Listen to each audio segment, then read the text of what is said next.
학개서 1장 1절에서 11절의 말씀입니다. 다리우스 왕 2년 여섯째 달 그 달 초하루에 학개 예언자가 주님의 말씀을 받아서 스알디엘의 아들 스룹바벨 유다 총독과 여호사닥의 아들 여호수아 대제사장에게 전하였다. 주님께서 이렇게 말씀하신다. 이 백성이 말하기를 때가 되지 않았다. 주님의 성전을 지을 때가 되지 않았다고 한다. 학개 예언자가 주님의 말씀을 받아 전한다. 성전이 이렇게 무너져 있는데 지금이 너희만 잘 꾸민 집에 살고 있을 때란 말이냐. 나 만군의 주가 말한다. 너희는 살아온 지난 날을 곰곰이 돌이켜 보아라. 너희는 씨앗을 많이 뿌려도 얼마 거두지 못했으며 먹어도 배부르지 못하며 마셔도 만족하지 못하며 입어도 따뜻하지 못하며 품꾼이 품삯을 받아도 은혜의 놀라움이 되었다. 나 만군의 주가 말한다. 너희는 각자의 소행을 살펴보아라. 너희는 산에 올라가서 나무를 베어다가 성전을 지어라. 그러면 내가 그 성전을 기껍게 여기고 거기에서 내 영광을 드러내겠다. 나 주가 말한다. 너희가 많이 거두기를 바랐으나 얼마 거두지 못했고 너희가 집으로 거두어 들였으나 내가 그것을 흩어버렸다. 그 까닭이 무엇이냐? 나 만군의 주의 말이다. 나의 집은 이렇게 무너져 있는데 너희는 저마다 제 집 일에만 바쁘기 때문이다. 그러므로 너희 때문에 하늘은 이슬을 그치고 땅은 수출을 그쳤다. 내가 땅 위에 가뭄을 들게 하였다. 산 위에도 곡물과 새 포도주와 기름 위에도 밭에서 난 모든 것 위에도 사람과 짐승 위에도 너희가 애써서 기르는 온갖 것 위에도 가뭄이 들게 하였다. 아멘. 이번 주 목요일부터 추석 연휴가 시작됩니다. 추석 명절은 우리나라 고유의 추수감사절인 셈입니다.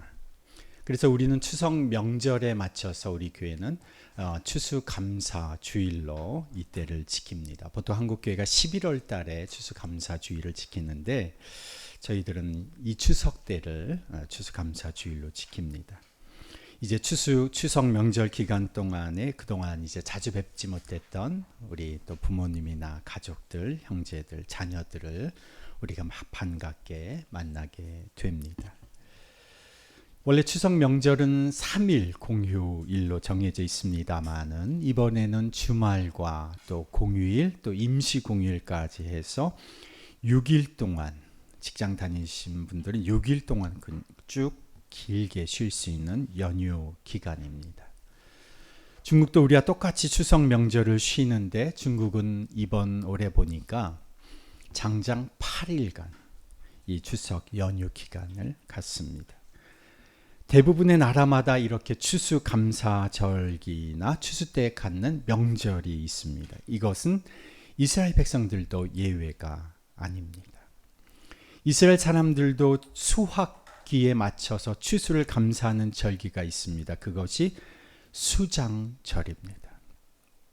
이 수장절이라는 이름에서 이 수장이라고 하는 이 단어가 거둘 숫자에다가 곶집 장자, 곶집이라는 것은 이 창고를 말합니다. 그래서 거두어 창고에 걷어들이는 절기해서 수장절이라고 부릅니다. 영어로는 Feast of Ingathering, Feast of Harvest라고 하는데 이 수장절이라는 이름보다 우리에게 많이 알려진 이름은 초막절, 장막절입니다.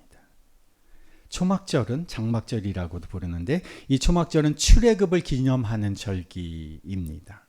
추수감사절인 수장절과는 다른 의미인데 왜 수장절이라고 하는 이름 대신에 초막절이라고 하는 이름을 쓰느냐?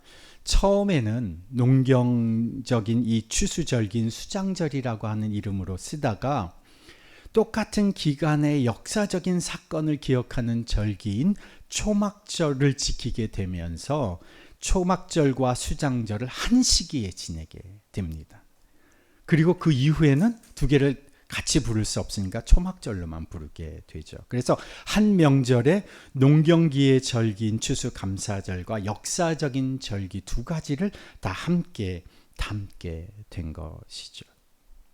그래서 초막절이라고 부르면 역사적인 사건을 기억하는 절기이지만 수장절이라고 부르면 그것은 추수감사절의 의미를 밝혀주는 겁니다.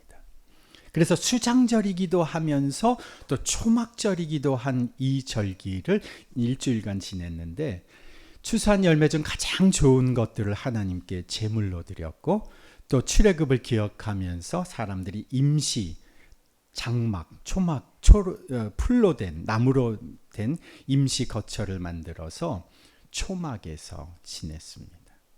그래서 이스라엘 그 집에 보면 집이 단층 집들이 많은데 지붕 위에다가 이렇게 초막을 지어서 초막절을 지키면서 동시에 추수감사절을 지키는 겁니다. 하나님께서 학계 예언자를 통해서 이스라엘 백성에게 메시지를 주셨습니다. 이게 학계에서의 지금 본문입니다. 이때가 언제였느냐? 다리오 왕 2년 여섯째 달 초하루였습니다. 다리오 왕 2년을 기원전 520년 여섯째 달은 바로 수장절 초막절을 앞두고 있는 추수의 때였습니다. 학개서 1장 2절에서 하나님께서 이스라엘 백성이 하던 말을 그대로 언급을 하셨어요. 백성들이 뭐라고 했습니까? 때가 되지 않았다. 주님의 성전을 지을 때가 되지 않았다. 성전은 황폐해져 있는데 그들이 집안 꾸미기에 지금 정신이 없었던 때, 그때가 언제였는가? 바로 올리브 나무의 열매와 포도를 거두드리는 추수절기 가을이었고 조금만 있으면 이 추수감사절인 수장절을 지키는 때가 다가오고 있었습니다. 그런데 그들이 추수를 거둬들여서 풍성한 곡식과 과일로 창고마다 가득해야 할 그때, 그래서 이름이 수장절인데 실제로 그들의 창고는 텅텅 비어 있었다는 겁니다. 우리가 추석을 앞두고 이런 과일들이 쏟아져 나오지 않습니까? 우리가 그런 과일들을 농사로 지은 분도 간혹은 있지만 우리가 한 해 동안 벌어놓은 우리 수고한 우리의 노동의 대가로 벌은 임금으로 이런 가을의 열매들을 사서 우리가 하나님 앞에 드립니다. 그래서 밭에 가면, 밭이 아니라 시장에 가면 우리가 살 수 있는 많은 과일들이, 채소들이 지금 나와 있는데 지금 이스라엘 백성들의 학계 시대의 그 상황을 보면 시장에 살 것이 없다는 겁니다. 논밭일을 하고 농장일을 해서 임금을 받은 노동자들이 몇 가지 산 것도 없는데 그들의 돈은 벌써 다 떨어져 버렸다는 겁니다. 오늘 본문 5절에서 7절의 말씀 우리 다시 한번 읽어봅니다. 1장 5절에서 7절의 말씀입니다. 나 만군의 주가 말한다. 너희는 살아온 지난 날을 곰곰이 돌이켜보아라. 너희는 씨앗을 많이 뿌려도 얼마 거두지 못했으며 먹어도 배부르지 못하며 마셔도 만족하지 못하며 입어도 따뜻하지 못하며 품꾼이 품삯을 받아도 구멍난 주머니에 돈을 넣음이 되었다. 나 만군의 주가 말한다. 각자의 소행을 살펴보아라. 추수의 때 많은 열매로 기쁨이 가득해야 할 그때에 왜 이렇게 이스라엘 백성의 상황은 빈 주머니가 되었느냐는 것입니다.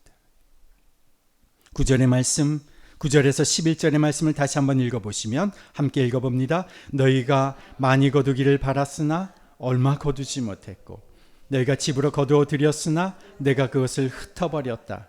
그 까닭이 무엇이냐? 나 만군의 주의 말이다. 나의 집은 이렇게 무너져 있는데 너희는 저마다 제 집 일에만 바쁘기 때문이다. 그러므로 너희 때문에 하늘은 이슬을 그치고 땅은 소출을 그쳤다. 내가 땅 위에 가뭄을 들게 하였다. 산 위에도 곡물과 세포도주와 기름 위에도 밭에서 나는 모든 것 위에도 사람과 짐승 위에도 너희가 애써서 기르는 온갖 것 위에도 가뭄이 들게 하였다. 그 땅에 흉년이 들었다는 겁니다.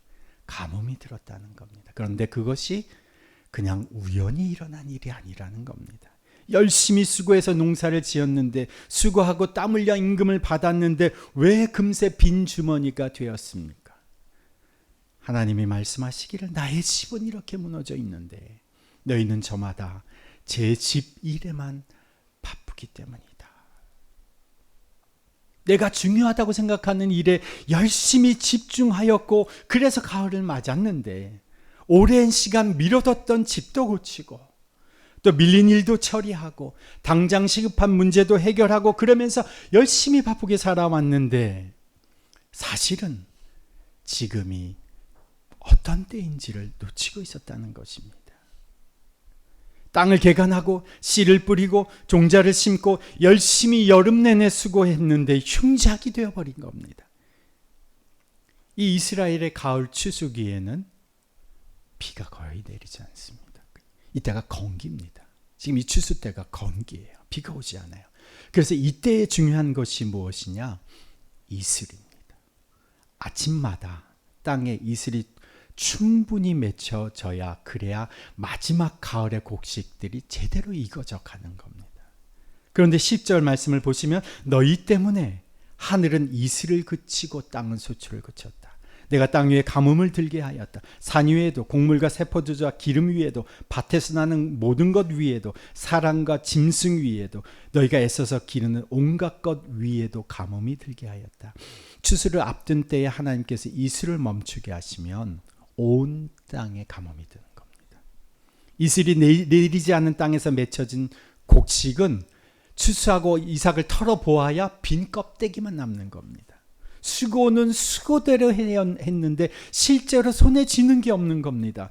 마음을 다잡고 더 열심히 노력한다고 되는 일입니까? 더 부지런히 다닌다고 이게 해결되는 일입니까? 그렇지가 않습니다. 내가 지금 어떤 때를 살고 있는가? 내가 지금 하나님의 때에 부합한 삶을 살아가고 있는가를 생각해 보아야 한다는 것입니다. 하나님과 상관없이 열심히 지금 나의 때를 살고 있는 것은 아닌가? 이슬이 내리지 않는 땅에서 열심히 수고하는 그 모든 수고는 다 헛수고가 되는 겁니다. 제가 2009년 10월에 한국으로 귀국을 했는데 그때로부터 한 1년쯤 전이었습니다. 그때까지만 해도 하나님께서 우리 가정을 어디로 인도하실지 기도하고 있었습니다. 영국에 계속 있게 될지, 한국으로 보내실지, 다른 선교지로 가게 될지 주님의 뜻을 물으며 기도하고 있을 때였습니다. 그 무렵에 제가 심호하던 영국 교회 6명의 집사로 구성된 교회 리더 모임에서 제가 이렇게 얘기한 적이 있습니다. 이 영국 교회는 교회 자체를 위해서 존재하려고 하면 멀지 않아 문을 닫게 될 것이다. 제가 처음 그 교회 갔을 때만 해도 교회가 많이 노령화되어 있었습니다. 아무런 변화 없이 시간이 흘러가면 어떻게 될지가 훤히 그려졌습니다. 이 교회는 이 지역에 오는, 이 도시에 오는 다양한 민족의 사람들을 섬기고 그들에게 복음을 전하는, 선교하는 교회가 되어야 한다. 그 당시 제가 그 교회에 이제 목회를 하게 되었습니다. 브라질에서 오신 아주 신실하신 선교사님 가정이 함께 오셔가지고 선교사로 파송받아 오셔서 함께 돕고 계셨습니다. 그로 인해서 브라질 성도 몇 가정이 새로 교회에 출석을 하기 시작했습니다. 저를 통해서 중국인 청년들이 모여들기 시작했습니다. 또 동유럽 폴란드 사람들이 저희 가정들이 들어오기 시작했습니다. 제가 있고 또 브라질 선교사님들이 계시고 또 영국 성도님들이 함께 세계 여러 나라에서 온 이 사람들에게 복음을 전하고 그들을 훈련시켜서 파송할 수 있는 절호의 여건을 갖추고 있었습니다. 그리고 그것은 단순히 그냥 벌어지는 일이 아니라 그들이 오래전에 기도하면서 하나님이 그들에게 환상을 보여주셔서 그 교회가 꿈꾸며 기도하고 있었던 일이었습니다. 그때 제가 그 교회 리더들에게 한 이야기가 이렇습니다. 집사님들 잘 들으십시오. 저는 한국에서 온 사람입니다. 브라질 선교사님은 브라질에서 오신 분들입니다. 이분들은 다 외국인들입니다. 하나님이 우리를 이제 다른 선교지로 보내시면, 고국으로 보내시면 우리는 다시 돌아가야 할 사람들입니다. 하나님이 언제 우리를 다른 곳으로 보내실지 우리는 알지 못하지만 하나님이 말씀하시면 우리는 하나님의 뜻대로 순종하여 가야 합니다. 그러니 우리가 하나님이 여기에 목적을 두고 사명을 주시고 그리고 헌신하게 하시는 이 기간 동안에 여러분들이 이곳에서 하나님의 이 교회를 선교하는 교회로 하나님이 원하시는 복음을 세계 사람들에게 전하고 그리고 그들을 훈련시켜서 그들의 고국과 고향으로 돌려보내는 파송하는 그런 교회로 이 교회가 쓰임받지 않으면 안 됩니다. 이 일은 제가 선교사님이 두 사람이 앞장서는 일이어서가 아니라 이 땅에 뿌리를 내리고 있는 영국 사람들이 앞장서야 하는 일입니다. 우리는 단지 나그네일 뿐입니다. 이렇게 얘기를 한 적이 있습니다. 그런데 그때 두 가정만 긴박함을 가지고 있었어요. 저희 가정과 선교사님 가정. 저희 가정과 브라질 선교사님 가정은 모일 때마다 이 영국 성도들이 이럴 때가 아직 많은데 지금 이 좋은 기회와 여건을 활용해서 영국 교회가 이제 주도해서 여러 나라 사람들을 섬기는 그런 교회로 이제 발돋움해야 되는데 실제로 사역을 주도하는 것은 저와 선교사님. 영국 사람들이 두 발 걷어붙이고 함께 이 사역에 헌신해야 하는데 이분들은 한 발짝 뒤에서 단지 필요한 서포트와 지원만 해주고 있는 그런 상황이었습니다. 이번에 안 되면 다음에 하면 되지. 올해 못하면 내년에 하면 되지. 좀 더 여건이 좋아지고 경제적인 좀 더 재정적인 교회의 재정적 여유가 생기고 좀 더 사람들이 많아지고 하면 그때는 좀 더 효과적으로 할 수 있겠지. 그런데 제가 그 말씀을 나눈 후 1년도 채 안 돼서 하나님 저희 가정에 말씀을 주시고 저희가 한국으로 귀국을 하도록 결정이 되었습니다. 제가 귀국하고 나서 1년도 안 돼서 브라질 선교사님 가정도 고국 교회에서 불러서 다시 브라질로 돌아가셨습니다.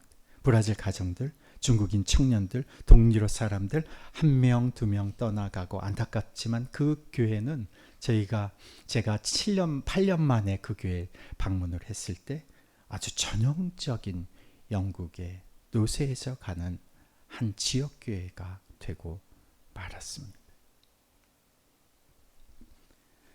제가 장례식장에 다녀올 때마다 돌아오는 길에 늘 제 자신에게 되묻습니다. 나는 하나님 앞에 설 준비가 됐는가? 전혀 필요하지 않은 일에 하나님이 원치도 않는 일에 바쁘게 살면서 정작 하나님 앞에 섰을 때 나는 책망받는 것이 아닌가?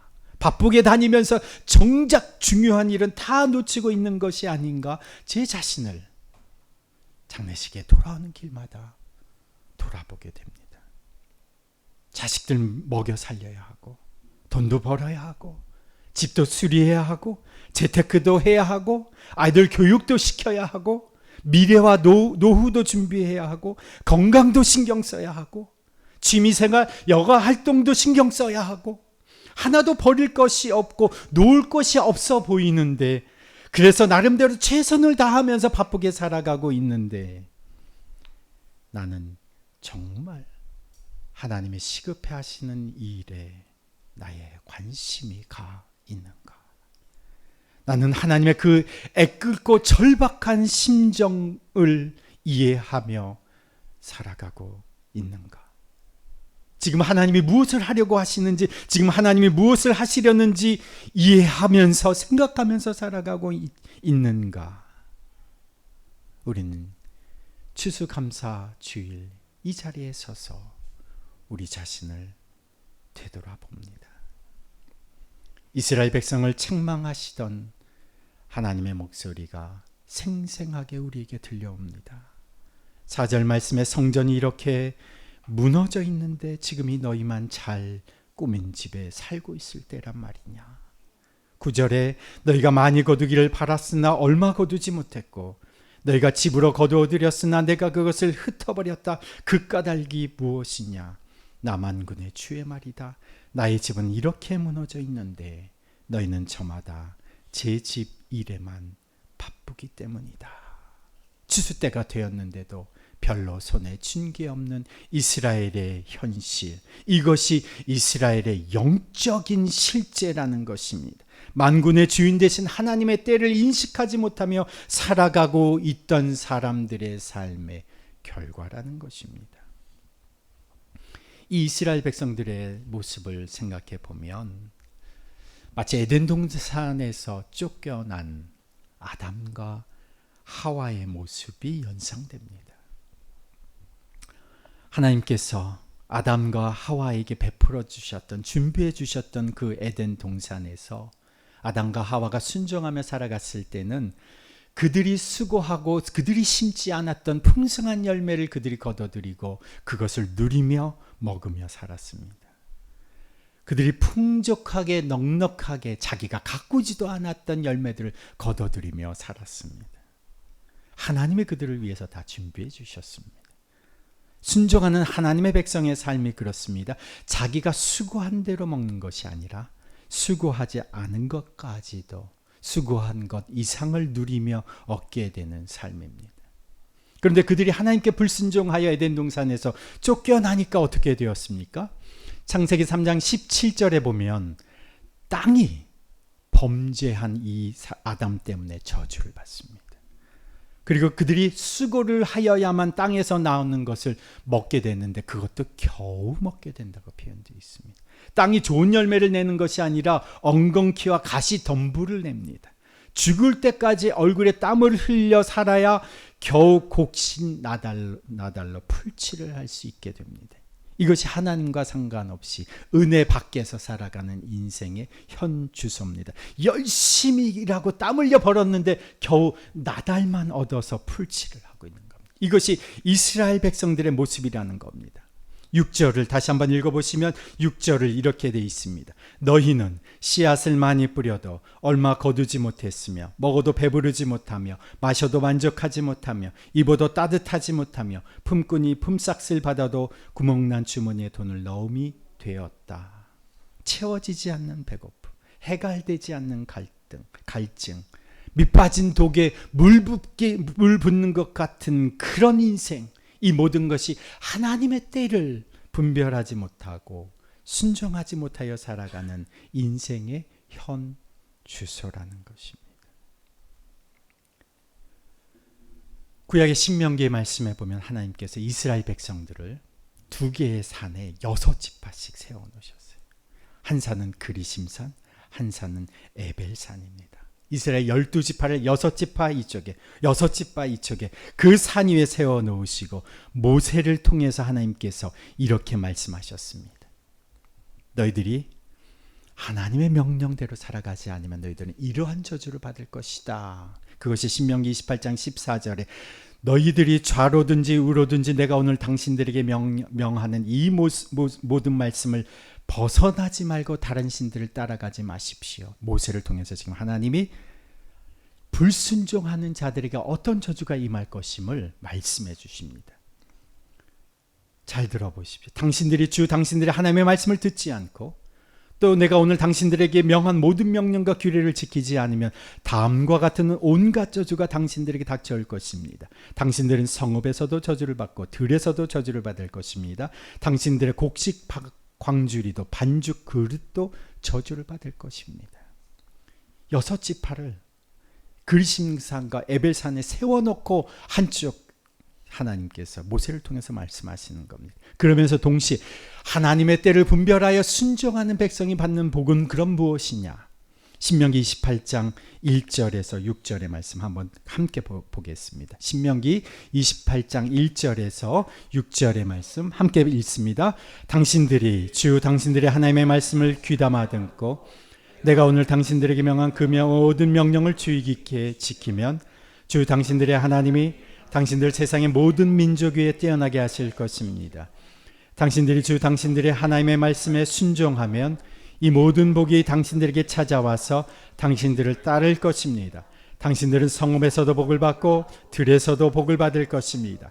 당신들의 태가 복을 받고 자식을 많이 낳고 땅이 복을 받아 열매를 풍성하게 내고 짐승이 복을 받아 번식할 것이니 소도 많아지고 양도 새끼를 많이 낳을 것입니다.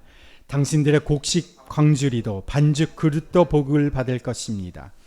당신들은 들어와도 복을 받고 나가도 복을 받을 것입니다. 하나님이 이스라엘 백성들을 이 두 산에다가 세워놓고 너희들 내가 지금 하는 말을 듣고 모세를 통해서 하는 말을 듣고 그대로 아멘으로 화답해라. 너희들이 불순종하면 이런 저주를 받게 될 것임을 너희들이 아멘으로 고백해라. 너희들이 순종하면 이런 하나님의 복을 받게 될 것임을 아멘으로 응답해라. 이렇게 말씀을 하시면서 이 말씀을 모세를 통해서 들려주신 것입니다. 이스라엘 백성들이 열심히 수고하고 애썼는데 그들의 곡식 창고가 텅텅 비었습니다. 그것은 하나님의 성전이 방치된 채 지금이 어느 때인지를 분별하지 못하고 자기 집, 자기 일에만 분주히 살아가는 이스라엘 사람들의 그 삶의 방식 때문에 이러한 가뭄과 황폐함이 그곳에 찾아왔다는 것입니다. 헛된 수고 그만두라는 것입니다. 정말 필요한 곳에 너의 시간과 너의 인생을 사용해라. 그래야 네가 하는 모든 수고가 결코 헛되지 않다. 하나님은 이스라엘 백성에게 내가 원하는 일, 내가 원하는 때를 인식하고 이제 내가 원하는 그 일을 하라고 말씀하십니다. 그 일이 무엇입니까? 8절의 말씀입니다. 8절을 함께 읽습니다. 너희는 산에 올라가서 나무를 베어다가 성전을 지어라. 그러면 내가 그 성전을 기껍게 여기고 거기에서 내 영광을 드러내겠다. 나 주가 말한다. 사람들이 지금은 성전을 지을 때가 아니라고 말했는데 하나님께서는 지금이 무슨 때라고 말씀하십니까? 지금은 하나님의 성전을 재건해야 할 때다 말씀하시는 겁니다. 그들이 시작은 했습니다. 성전 기초는 놓았습니다. 그리고 그 일을 멈춘 것이 사마리아 사람들이 그 일을 방해하고 행정고위 관료들을 매수해서 그 일을 중단시켰습니다. 그리고 18년이 지났습니다.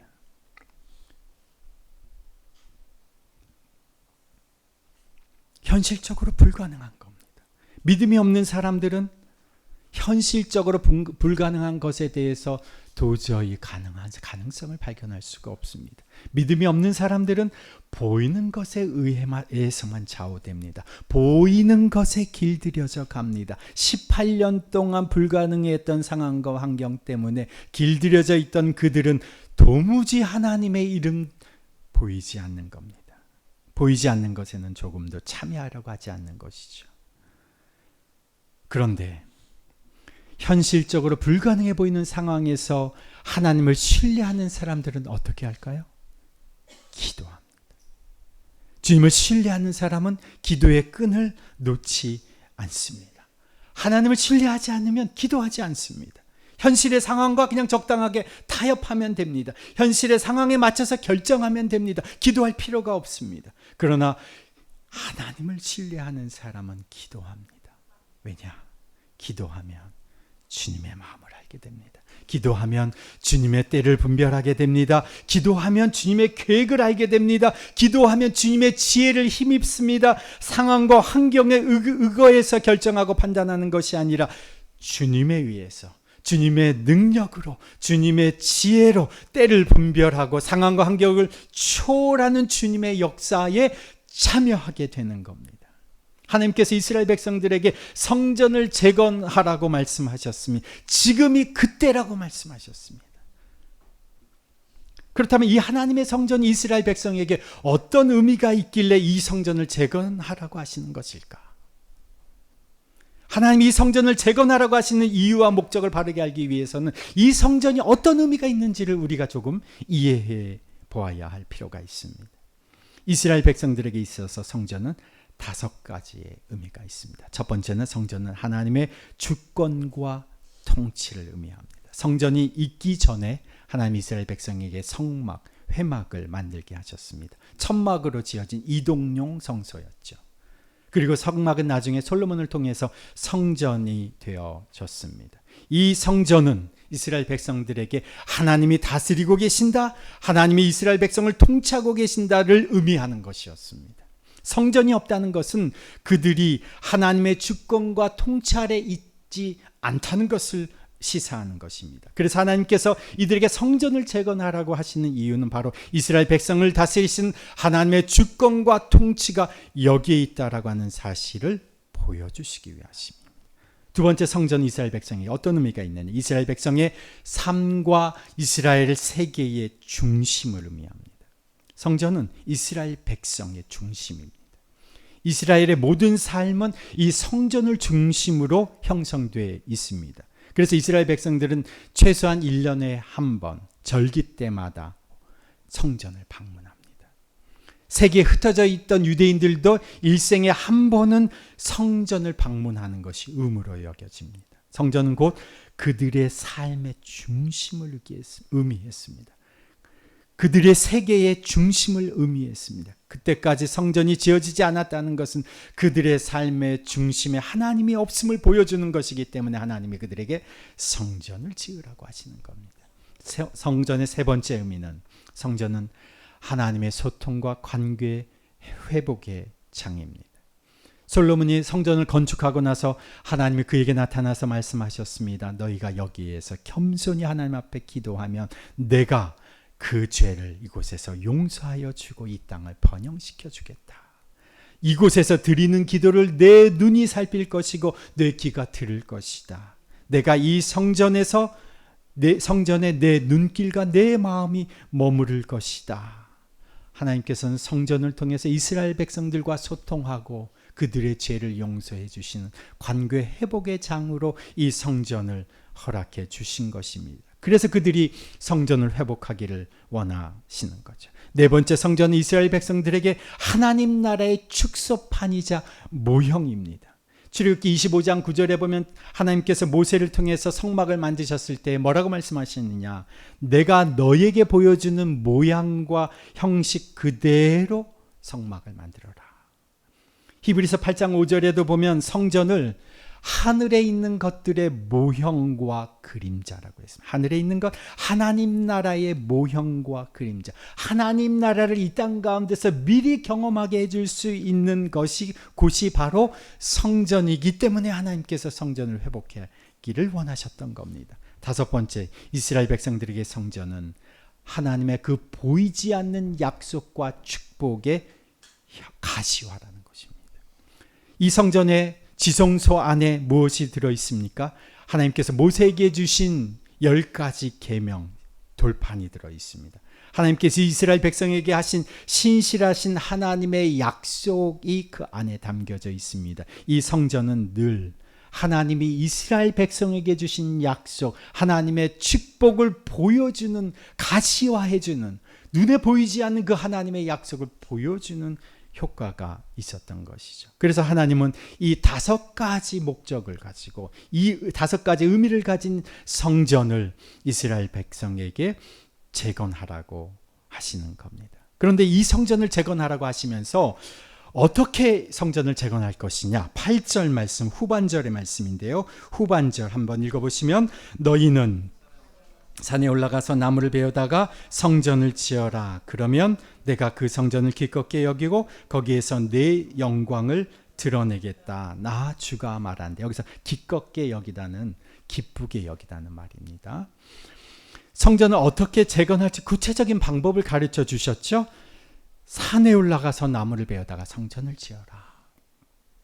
원래 성전을 짓는 나무는 아무 나무나 지을 수가 없습니다. 솔로몬 시대의 성전을 지을 때는 저 북쪽의 두로 지역에서 나는 백향목으로 성전을 지었어요. 솔로몬 성전 건축 시에 이 백향목을 가지고 오려고 두로의 히람 왕의 도움을 받아야 하니까 수백 달란트를 지불하고, 그리고 나중에 갈릴리 지역의 성읍 20개를 지불하고 백향목을 가져온 겁니다. 그만큼 이 백향목은 귀한 나무예요. 어마어마하게 크고 귀한 나무입니다.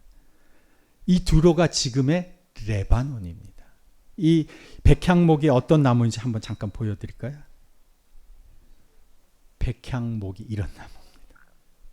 어마어마하게 큰 나무인데 이게 수령이 2000년에서 3000년을 가고 자체로 방충 능력이 있어서 벌레가 먹지 않습니다. 짙은 나무 향이 은은한 향기가 배어 나옵니다. 그래서 궁전을 지을 때도 이 나무를 많이 사용하죠. 이 두로 지역이 어디냐? 지금의 레바논입니다. 지금 보시는 국기가 레바논 국기인데 이 레바논 국기 가운데 있는 나무가 바로 이 백향목 나무입니다. 그만큼 값지고 귀한 나무죠. 그런데 본문에서 하나님께서 이 성전 재건을 명령하시면서 당연히 사람들은 성전을 지으려면 100항목 정도는 되어야 될 거라고 생각할 텐데 100항목을 사용하라고 하지 않으시고 뒷산에 올라가서 나무를 베어다가 성전을 재건하라고 하십니다. 그 이유가 무엇일까요? 100항목에 비하면 제가 이스라엘에 가봤는데 그 이스라엘 산에 있는 나무들 형편없는 나무들, 제목으로 쓸 수도 없는 나무들입니다. 그런데도 하나님께서 뒷산에 가서 나무를 베어다가 성전을 재건하라고 하시는 이유가 무엇입니까? 첫 번째는요, 성전 재건에 누구나 참여할 수 있도록 하시기 위해서입니다. 멀리서 백향목을 사오는 일은 왕이나 총독 그런 사람 외에는 할 수가 없는 일이죠. 백향목을 위해서 한 그루를 사오는데도 전 재산을 들여도 사올까 말까 하죠. 일반 백성들은 할 수가 없는 일입니다. 그리고 그 백향목을 베어오려면 몇 달이 걸립니다. 백향목을 베러 가는 데만 해도 그것을 두로에서 베어서 욥바로 해로를 바다를 거쳐서 욥바로 와서 욥바에서 예루살렘으로 솔로몬 시대 때 올렸는데 그때만 해도 두로의 사람을 수만 명을 보냈어요. 그 백향목을 위해서. 그런데 몇 달씩 이 백향목을 베어오려고 자신의 생업을 포기하고 다녀올 수 있는 사람이 없는 겁니다. 누가 있겠습니까? 일반 사람들이.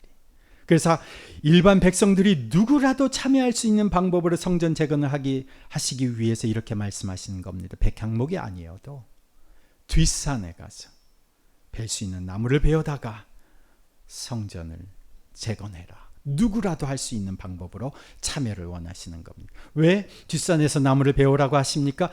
즉각적인 순종을 원하시기 때문에 그렇습니다. 백향목 들여오는 데는 긴 시간 필요하죠. 몇 달이 걸립니다. 모두가 참여할 수 있으면서 그리고 즉각적인 순종을 할 수 있도록 하시기 위해서 이렇게 말씀하시는 겁니다. 이렇게 되어서 지어질 성전을 백향목으로 지어진 솔로몬 성전과 비교해 보면 비교도 안 되는 빈약한 성전일 것이 너무나도 분명한데 하나님이 뭐라고 말씀하시냐? 8절 하반절에 그러면 내가 그 성전을 기쁘게 여기고 거기에서 내 영광을 드러내겠다. 나 주가 말한다.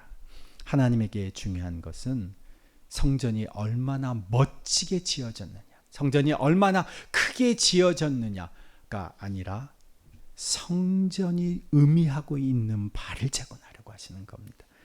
누구라도 하나님이 원하시는 그 일을 위해서 뒷산의 나무를 베어서 즉각적으로 성전 재건에 참여할 수 있게 하시려고 성전 재건을 하게 하시는 겁니다. 그러면 그것이 세상 사람의 눈에 보기에는 이전의 영광에 비해서는 아무것도 아닌 것 같아도 내가 그것을 기쁘게 여기고 내 영광을 드러내겠다.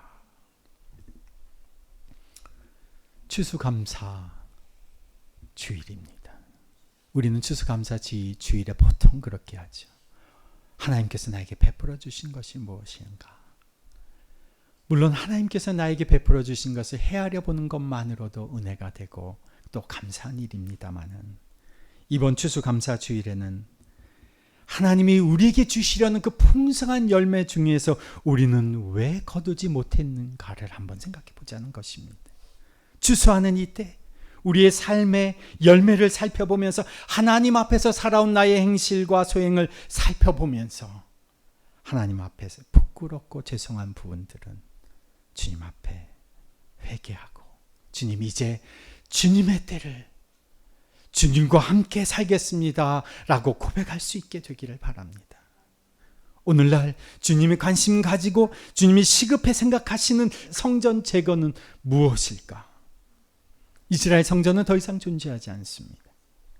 지금은 보이는 성전은 이 땅에 존재하지 않습니다.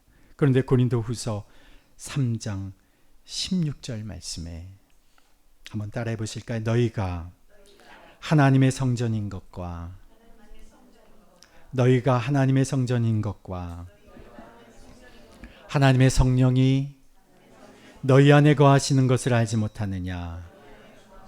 고린도후서 3장 16절의 말씀입니다. 다시 한번 고백해 보실까요? 너희가 하나님의 성전인 것과 하나님의 성령이 너희 안에 거하시는 것을 알지 못하느냐?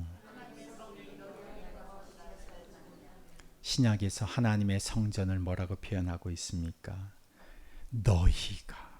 이것은 우리가 예수님을 믿고 내 안에 성령이 계신 내 몸도 물론 성전이라고 표현하는 표현들이 있지만, 하나님께서 재건하라고 하시는 이 성전은 믿는 사람 한 사람을 의미하는 것이 아니라 너희, 믿는 너희 그리스도인의 공동체, 교회 공동체를 의미하는 겁니다.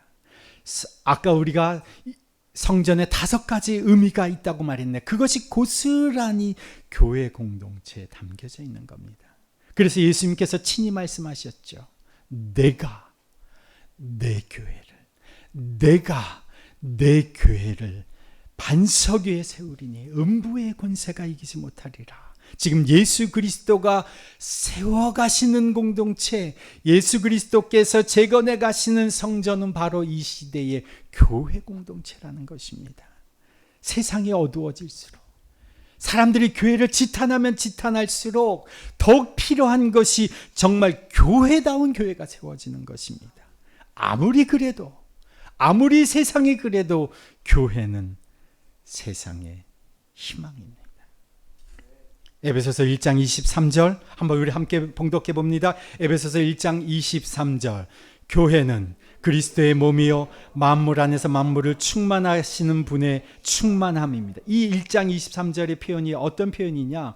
하나님께서 우리를 그리스도의 몸으로 이 땅 가운데 교회 공동체를 부르셨는데, 이 교회가 만물을 충만케 하시는 하나님의 도구가 된다는, 만물이 충만해지는 그 역사는 교회를 통해서만 가능하다는 겁니다.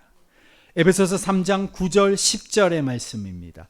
3장 9절 10절 함께 봉독합니다. 만물을 창조하신 하나님 안에 영원전부터 감추어져 있는 비밀의 계획이 무엇인지를 모두에게 밝히게 하셨습니다. 그것은 이제 교회를 통하여 하늘에 있는 통치자들과 권세자들에게 하나님의 갖가지 지혜를 알리시려는 것입니다. 하나님의 지혜가 세상에 알려지는 수단은 교회를 통해서입니다. 교회가 침묵하고 교회가 없으면 하나님의 지혜, 복음은 세상에 알려질 수가 없는 겁니다. 그래서 예수 그리스도께서 내 교회를 내가 세워간다 말씀하시는 겁니다.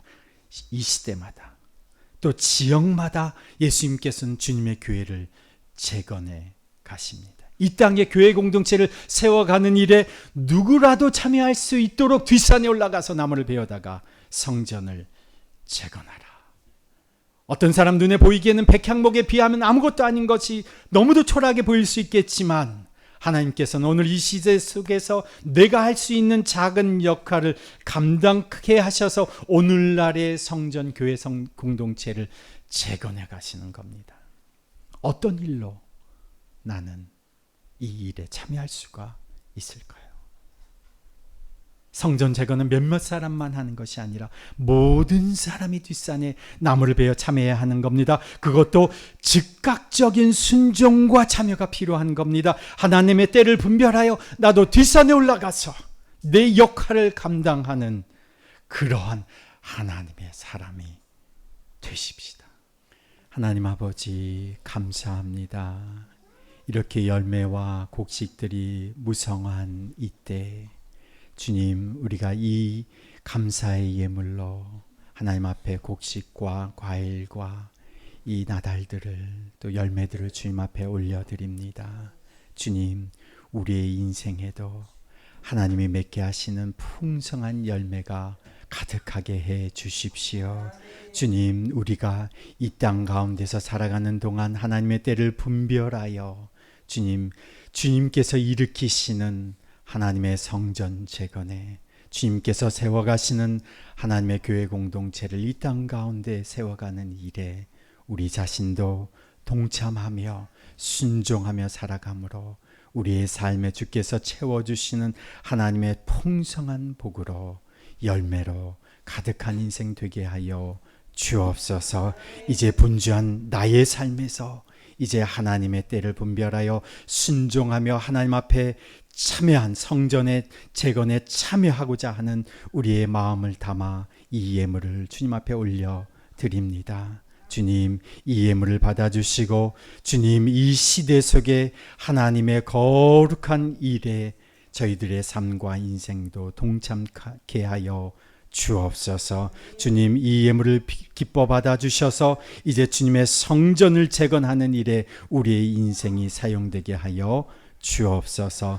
이제는 우리 구주 예수 그리스도의 그 지극하신 은혜와 하나님 아버지의 그 무한하신 사랑과 성령님의 교통하심과 역사하심이 오늘 이 시대의 주의 성전을 재건하는 일에 함께 동참하기를 결단하며 이제 세상으로 나아가는 주님의 백성들 위에, 그 가정 위에, 그 자녀들 위에, 그리고 일터와 사업장 위에, 그리고 더비교회 공동체 위에 이제로부터 영원토록 함께 하시기를 간절히 축원하옵나이다. 아멘.